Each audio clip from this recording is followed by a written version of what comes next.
Uno de mis recuerdos más claros es haber asistido a la reunión del sacerdocio como diácono recién ordenado y haber cantado el primer himno, «Venid los que tenéis de Dios el sacerdocio».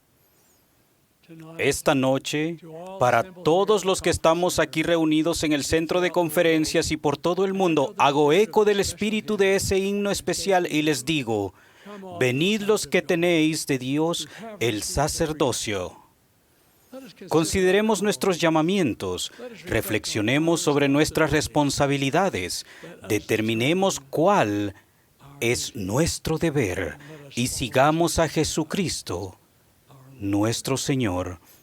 Aunque nos diferenciemos en edad, costumbres y nacionalidades, somos uno en nuestro llamamiento del sacerdocio.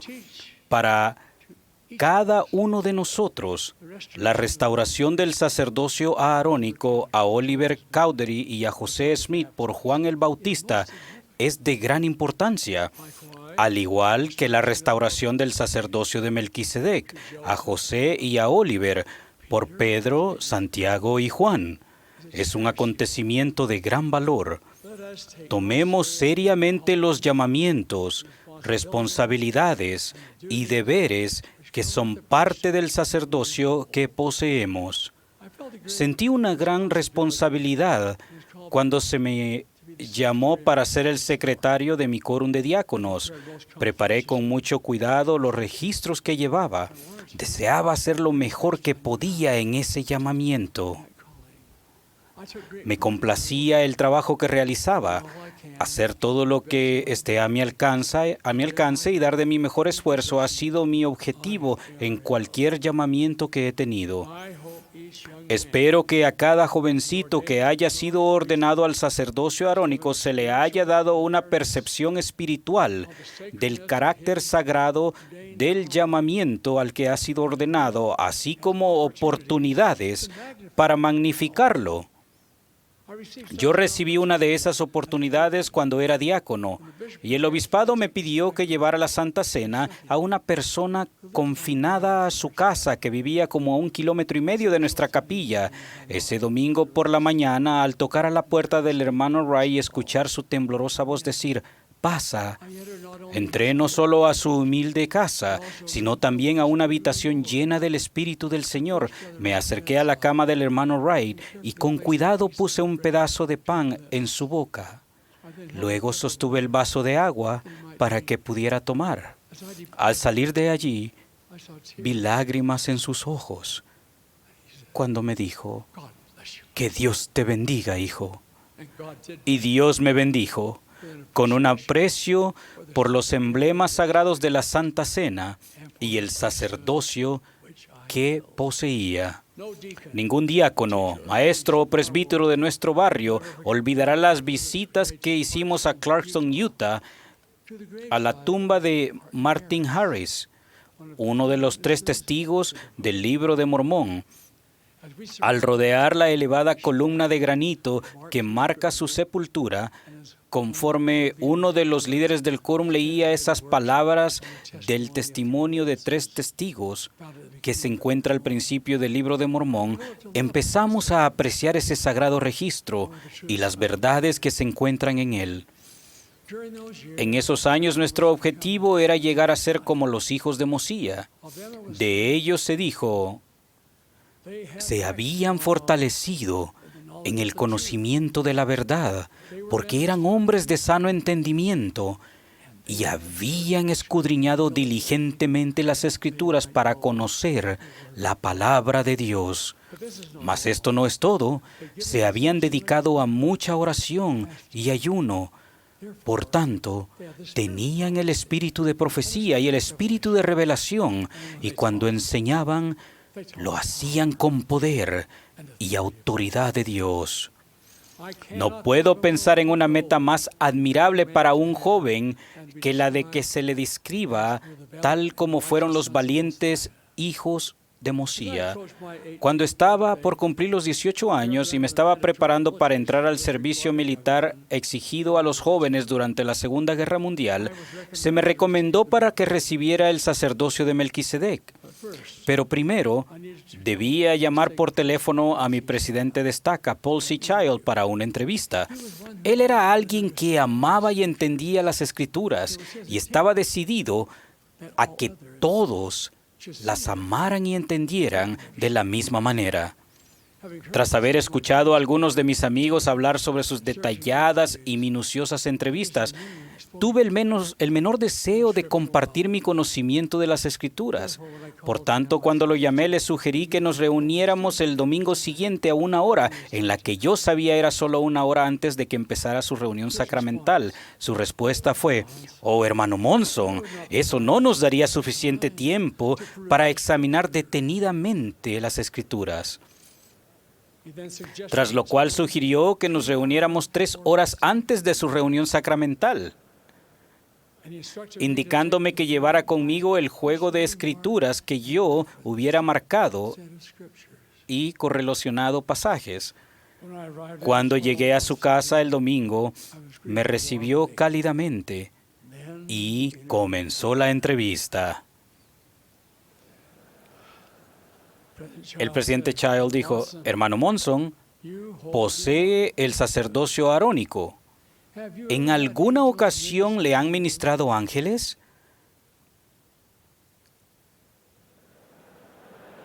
Le respondí: «No». Cuando me preguntó si yo sabía que tenía derecho a ello, nuevamente le respondí que no. Me indicó: «Hermano Monson, repita de memoria la sección 13 de Doctrina y Convenios». Yo comencé: «Sobre vosotros, mis consiervos, en el nombre del Mesías, confiero el sacerdocio de Aarón, el cual tiene las llaves del ministerio de ángeles». «Deténgase», me dijo el presidente Child. Entonces, con voz tranquila y amable, me aconsejó: «Hermano Monson, nunca olvide que como poseedor del sacerdocio arónico, tiene derecho al ministerio de ángeles». Fue casi como si un ángel estuviera en la habitación ese día. Nunca he olvidado la entrevista. Todavía siento el espíritu de esa ocasión solemne cuando leímos juntos sobre las responsabilidades, deberes y bendiciones del sacerdocio arónico y de Melquisedec. Fui ordenado elder, y las bendiciones no llegan solo a nosotros, sino a otros y a nuestras familias. Tendremos el privilegio de servir. Fui ordenado elder, y el día de mi partida a cumplir el servicio activo en la Marina, un miembro del obispado de mi barrio se unió a mi familia y amigos en la estación del tren para despedirme. Justo antes de abordar el tren, él puso en mi mano un pequeño libro titulado Manual Misional. Me reí y le dije que yo no iba a la misión. Él respondió: «Llévatelo de todos modos, quizá te sirva de algo». Y así fue.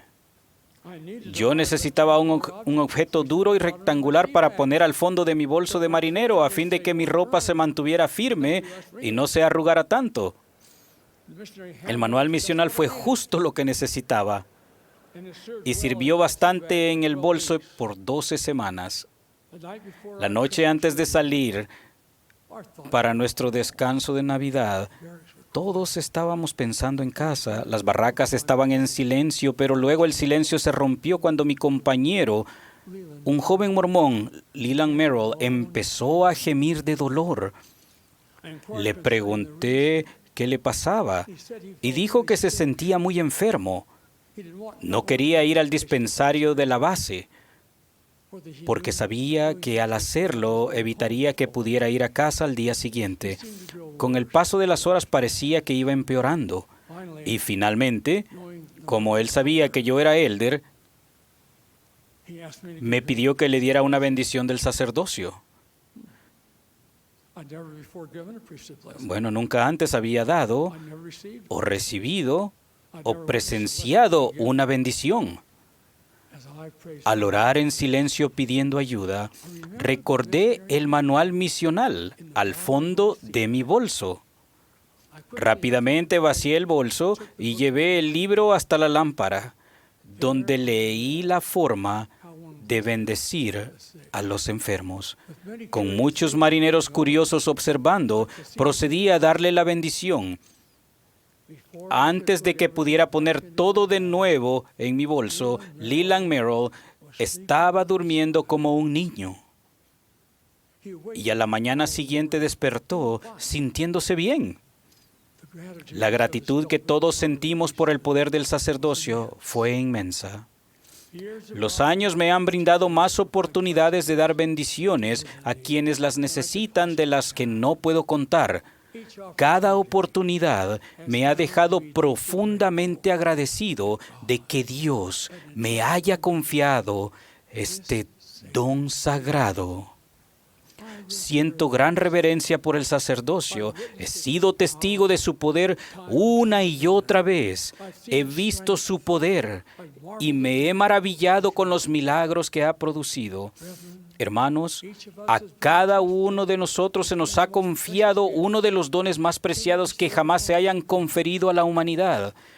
Conforme honremos nuestro sacerdocio y vivamos dignamente en todo momento, las bendiciones del sacerdocio fluirán por medio de nosotros. Me encantan las palabras que se encuentran en Doctrinas y Convenios, sección 121, versículo 45, que nos hablan de lo que debemos hacer para ser dignos.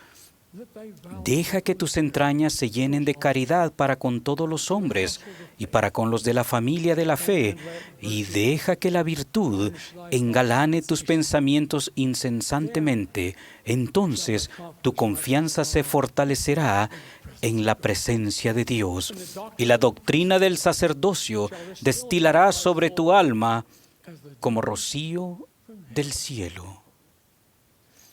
Como poseedores del sacerdocio de Dios, estamos embarcados en la obra del Señor Jesucristo. Hemos respondido a su llamado y estamos en su obra. Aprendamos de Él. Sigamos sus pasos. Vivamos sus preceptos. Si lo hacemos, estaremos preparados para cualquier servicio que nos llame a efectuar. Esta es su obra, esta es su iglesia. Ciertamente, Él es nuestro capitán, el Rey de Gloria. Sí, el Hijo de Dios. Testifico que Él vive y lo hago en su santo nombre. En el nombre de Jesucristo. Amén.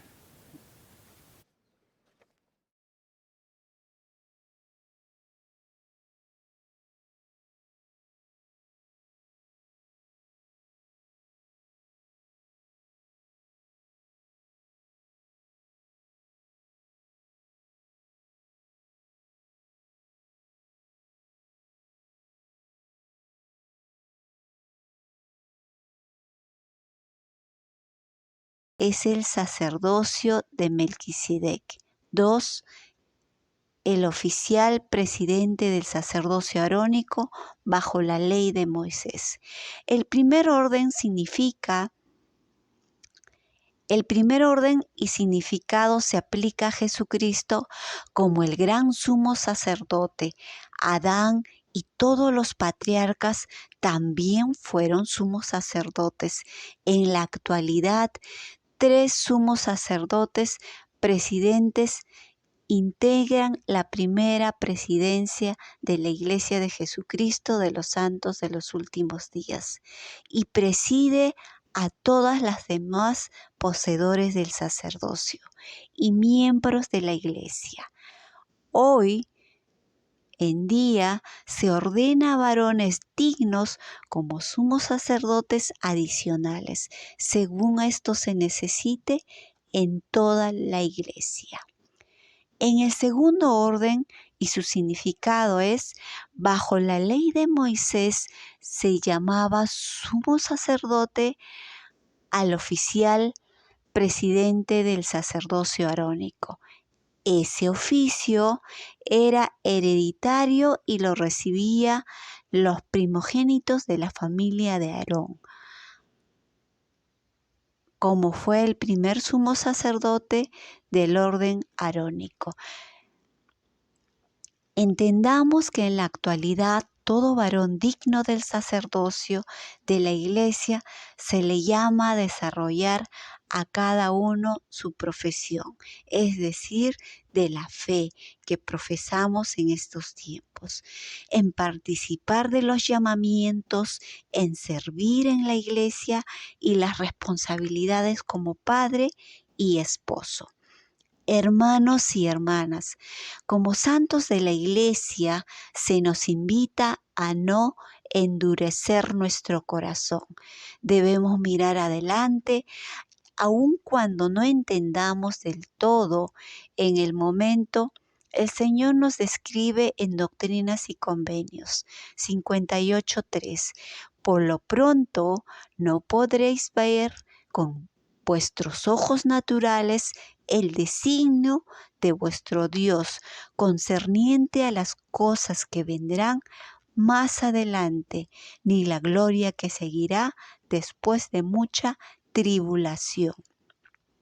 Los profetas suplican: pido a ustedes, hermanos y hermanas, que se detengan a hacerse un examen de conciencia en su calidad de santos conversos, que oren y pidan orientación, ayuda y dirección, y después sigan lo que les indique los susurros del Espíritu, para guiar en la más seria de todas las responsabilidades, puesto que las consecuencias de su decisión serán eternas.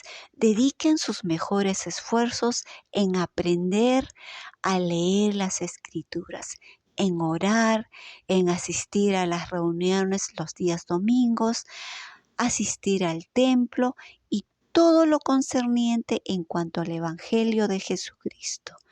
El verdadero Evangelio es el fundamento de una vida recta y ningún otro medio puede ocupar su lugar en esas responsabilidades que el Dios vivo y de Jesucristo, que es el autor y perfeccionador de nuestra fe. No permitamos que el engañador se meta en nuestros corazones. Debemos ser firmes y perseverar al tomar las mejores decisiones una y otra vez, día tras día.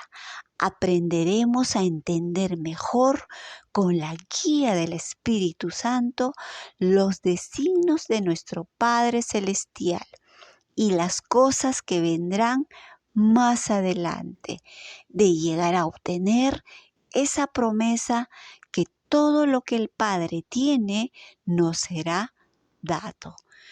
Con la guía del Espíritu estaremos atentos a escuchar su voz en nuestra mente y en nuestro corazón, al sentirlo y de saber que Dios es el Padre y que Jesucristo siempre está ahí para cada uno de nosotros.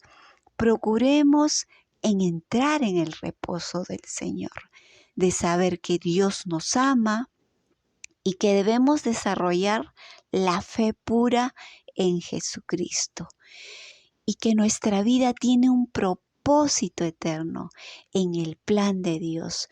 No caigamos en la perturbación del mundo y sus engaños, ningún viento de doctrina, ni la astucia, ni artificio de los hombres que nos acechan para engañarnos. En mi experiencia familiar en casa, teníamos la meta de orar. Mi padre nos levantaba a las 5:30 de la mañana para orar como familia, de rodillas. En una de esas ocasiones diarias, A uno de mis hermanos le costaba levantarse muy temprano. Mis padres y todos mis hermanos íbamos a la habitación de mi hermano para orar como familia alrededor de la cama de mi hermano. Son experiencias que ha fortalecido la unidad familiar, a pelear la buena batalla, a defender la verdad, la rectitud, a guardar la fe y aprender a desarrollar el amor de Dios y la unidad en familia. En lo posible, debemos preservar el tiempo para leer las Escrituras de manera personal y en familia, porque toda escritura es inspirada por Dios y útil para enseñar, para reprender, para corregir, para instruir en justicia. La palabra de Dios es viva y eficaz, es más cortante que toda la espada de 2 filos y penetra hasta partir el alma y el espíritu y las coyunturas y los tuétanos y discierne los pensamientos y las intenciones de nuestro corazón. Apreciados hermanos, Jesucristo está a la cabeza de la iglesia. Él es el autor de nuestra eterna salvación para cada uno de nosotros, a fin de lograr aquella promesa de la vida eterna. Nos invita a que seamos obedientes, tomemos las mejores decisiones, debemos mejorar cada día por medio del arrepentimiento, envolvernos al Señor. Pertenecemos a la gran familia y la hermandad de los santos. La obra del Señor en estos tiempos es segura, es constante, es el ancla de nuestra fe y nuestra salvación eterna. Como persona y como familia, como hijos de Dios, tomemos cada día las mejores elecciones que podamos realizar. Es decir, seguir a Jesucristo es el camino, es la verdad y Él es el autor de nuestra vida. Jesucristo es nuestra luz y nos invita a venir a Él, a pensar de una manera celestial,